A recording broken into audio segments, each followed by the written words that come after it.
Hello guys, welcome back to my channel. ఈరోజు నేను మీకు సాంబార్ మసాలా పౌడర్ ఎలా చేసుకోవాలో చూపిస్తున్నాను. సో నేను ఒక కేజీ మెజర్మెంట్ చెప్తాను, దాన్ని బట్టి మీరు ఎన్ని కేజీలైనా చేసుకోవచ్చు. దీన్ని ఎగ్జాక్ట్గా ఫాలో అవ్వండి. మసాలా పౌడర్ మంచిగా తయారు చేసుకోవచ్చు. దీనికోసం ముందుగా మీరు ఒక కేజీ డబ్బాని తీసుకోండి. ఏదైతే కేజీ డబ్బాని యూస్ చేస్తామో దాంతోనే మనం ధనియాలని తీసుకోవాలి.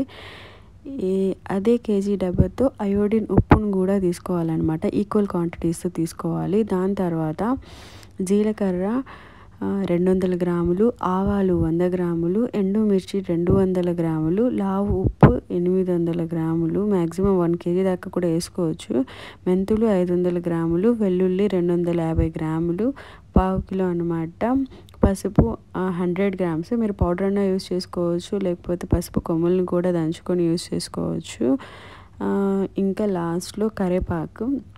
వీటన్నిటిని 1 by 1 మీరు కడాయిలో వేసుకొని లైట్ బ్రౌన్ కలర్ వచ్చే వరకు కొంచెం ఫ్రై చేసుకోండి. అది లైట్ బ్రౌన్ కలర్ వచ్చిన తర్వాత పక్కనే తీసుకొని చల్లారనివ్వండి. ఇది చల్లారిన తర్వాత మిల్కి పంపించి పౌడర్ చేసుకోండి.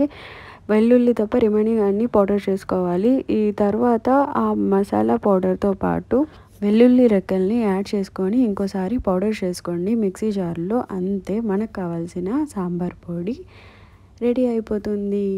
దీన్ని మీరు పప్పులో కానీ పులుసులో కానీ 1 స్పూన్ యాడ్ చేసుకోండి. టేస్ట్ మాత్రం అదిరిపోతుంది. ట్రై చేయండి. కామెంట్ సెక్షన్లో చెప్పండి. బాయ్.